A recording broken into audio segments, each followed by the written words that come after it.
안녕하세요. 12월에 처음으로 하는 최고위원회입니다. 주말 편히 쉬셨습니까?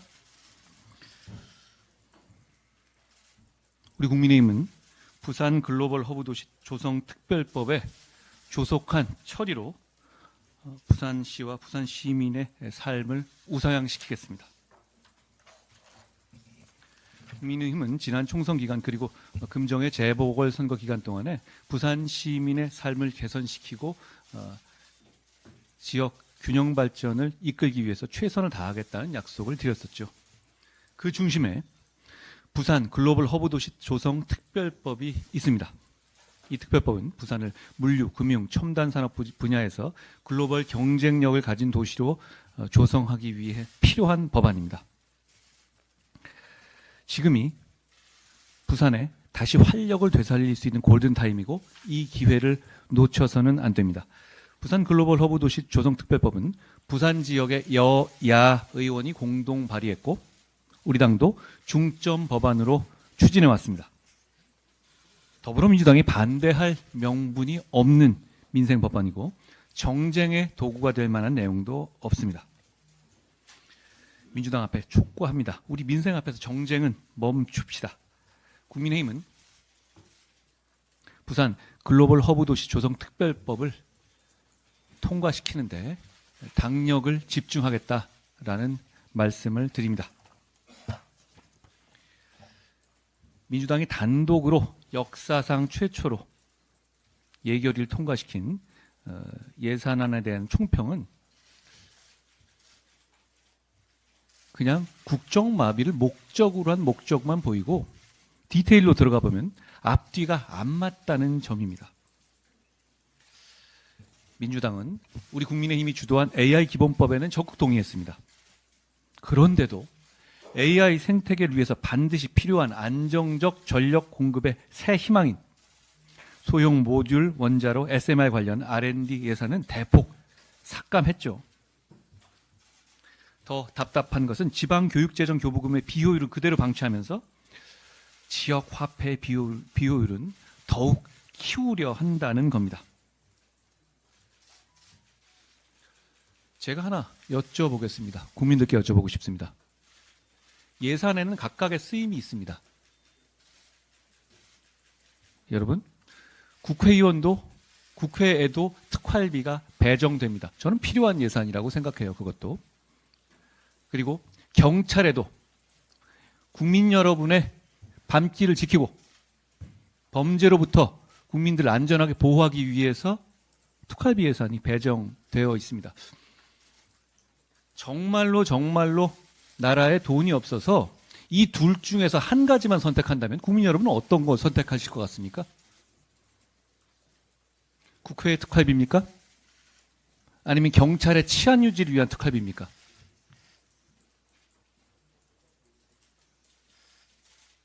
저는 대부분의 국민께서 경찰의 치안 유지를 위한 특활비를 선택하실 거라고 생각합니다. 그런데 더불어민주당의 선택은 정반대입니다. 국회의 특활비는 그대로 살려놓고 밤길 편하게 국민들 다니게 하는 경찰의 치안 유지를 위한 특활비는 0으로 만들었습니다. 여러분, 깎은 게 아닙니다. 0입니다. 그 일이 필요하지 않습니까? 더불어민주당의 시각은 국민들과 너무 동떨어져 있는데 그치지 않고 국민들을 볼모로 인질극을 하겠다는 것에 지나지 않습니다. 경찰이 치안 활동을 제대로 하지 않는 나라를 만드는 것이 더불어민주당의 2024년 12월의 목표입니까?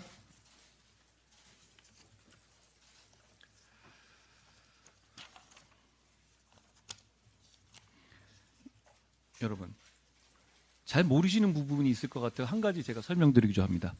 지금 더불어민주당이 정당법의 개정을 추진하고 있습니다. 잘 모르시죠? 그 내용이 무엇이냐?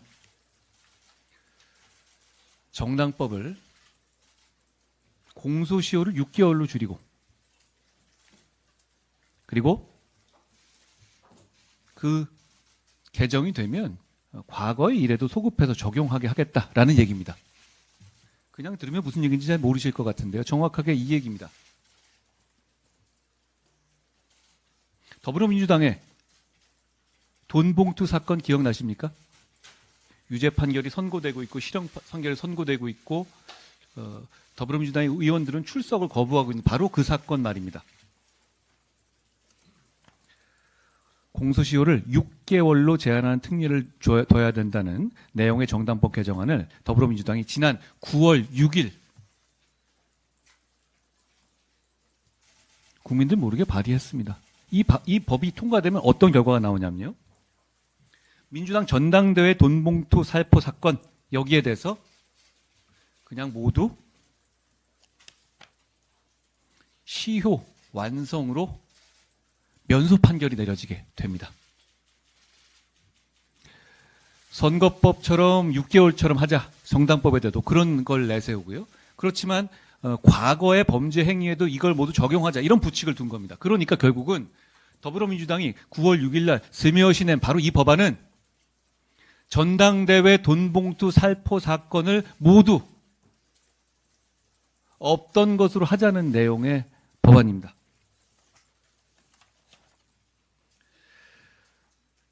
이재명 대표가 징역형을 받은 허위사실 공표죄를 아예 없애버리겠다고 했던 것, 그리고 당선 무효형의 기준을 벌금 100만 원에서 1000만 원으로 올리겠다고 했던 것, 그리고 범죄자가 검사를 취사 선택할 수 있게 하고 공범에게 유죄 판결을 내린 판사를 기피할 수 있게 법을 뜯어 고치겠다고 합니다.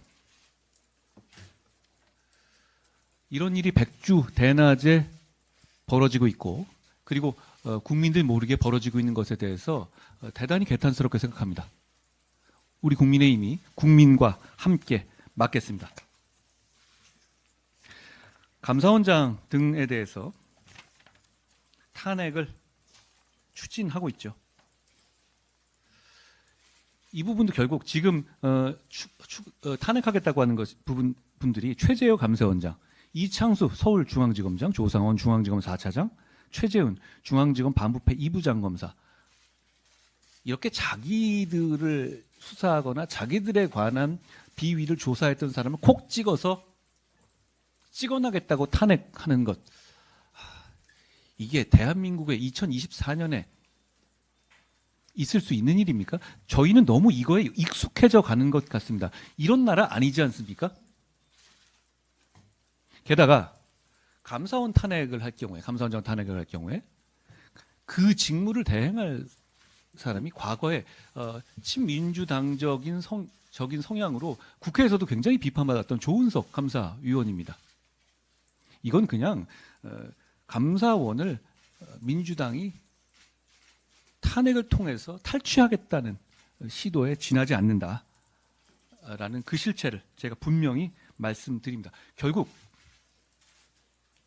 자기를 살려고 대한민국 전체를 무정부 상태로 몰아가고 있는 것이다 라고 말씀드립니다.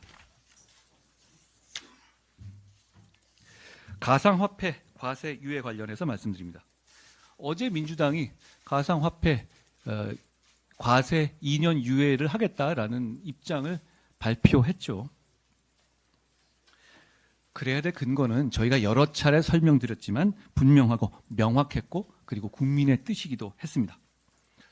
우리가 비록 소수당이지만 국민과 함께, 민심과 함께라면 거대 야당의 발목 잡기에 이겨낼 수 있다라는 것을 지난번 금투세 폐지에 의해서 저희가 한 번 더 증명해 냈다고 생각합니다. 그리고 금투세 폐지와 가상자산 과세 유예 모두 국민의힘이 청년의 삶을 개선시키겠다는 의지를 충분히 보여드리고 있는 것이다 라고 생각합니다. 아직 부족합니다. 국민의힘이 청년에게 더 잘하겠습니다. 그런데 오늘 방금 더불어민주당의 정책위 의장께서는 이 민주당의 결정에 반발하는 듯한 입장을 또 내셨더라고요. 이런 말씀 드리고 싶습니다. 투자에 있어서는 예측 가능성이 대단히 중요합니다. 이런 혼란, 하실 말 있으면 내부적으로 하셨어야 한다라고 생각합니다. 이런 혼란은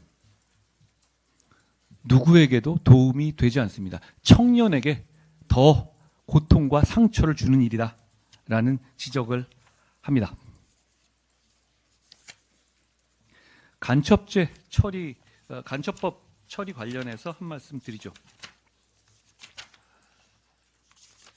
간첩법 적국을 외국으로 바꾸는 간첩법, 그러니까 뭐 중국이나 뭐 다른 나라들이 산업 스파이들을 간첩죄로 처벌하겠다는 법률이었는데 그걸 제가 처음에 꼭 통과시켜야 한다고 주장하면서 더불어민주당이 발목을 잡고 있다라고 말씀을 드렸을 때 더불어민주당은 정색을 하면서 더불어민주당은 반대한 적 없다라고 했었습니다.